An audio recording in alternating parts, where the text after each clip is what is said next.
Hello, Neo Kids adventurers. Welcome to our story episode for today. Get ready to swing into action because today's tale is full of heart, heroism, and a whole lot of courage. The title of our story is Spider-Man's Brave Little Partner. So snuggle in, open your ears, and let's leap into our next great adventure. Right here with Neo Kids adventurers. In a small, bustling city nestled between green parks and tall buildings, lived an 8-year-old boy named John. John loved two things more than anything: solving puzzles and reading about superheroes. And his favorite of all? The amazing Spider-Man. John had posters of Spider-Man all over his room. He wore Spider-Man pajamas and even used a red and blue backpack with a little spider emblem. But John wasn't just a fan. He dreamed of being brave, like Spider-Man.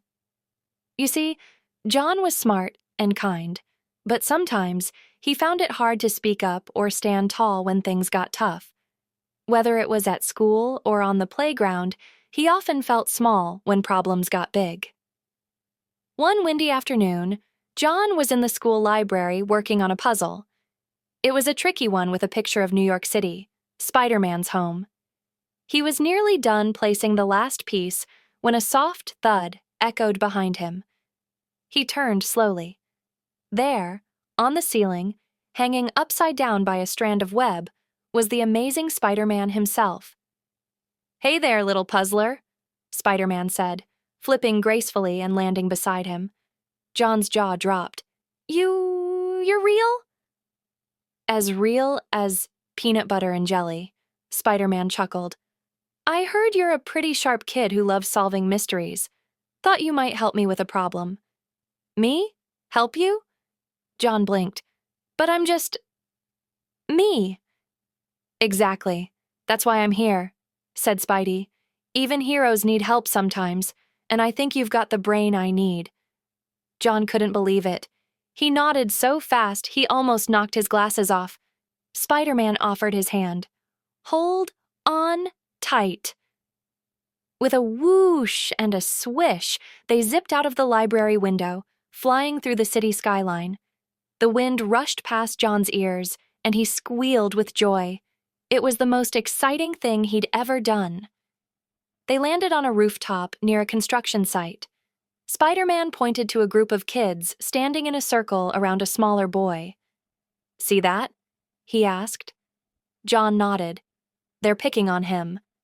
"And that's the problem," Spider-Man said, his voice serious now.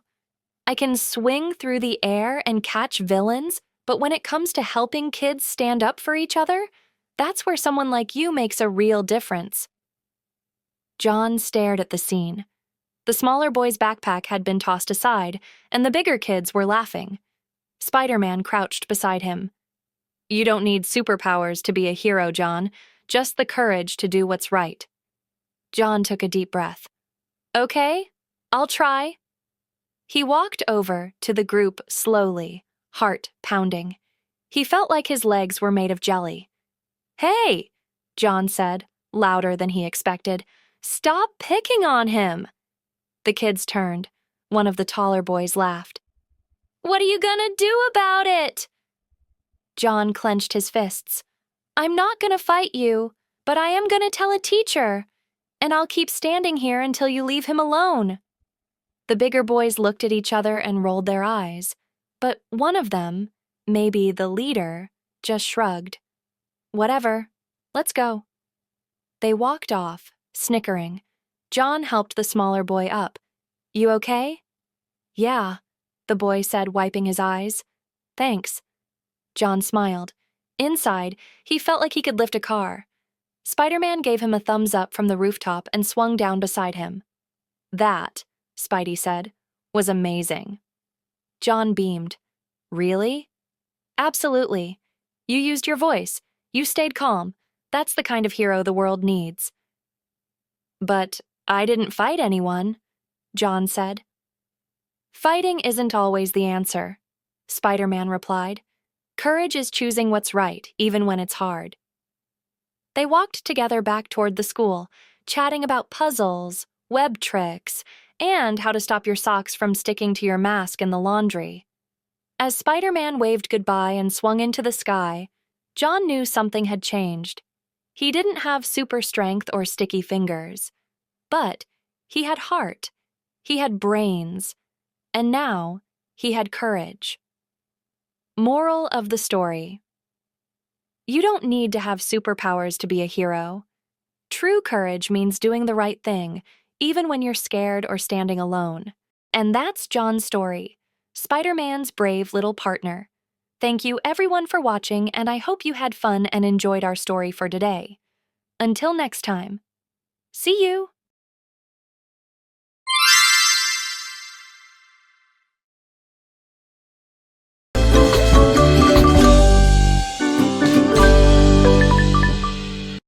Neo Kids Adventures.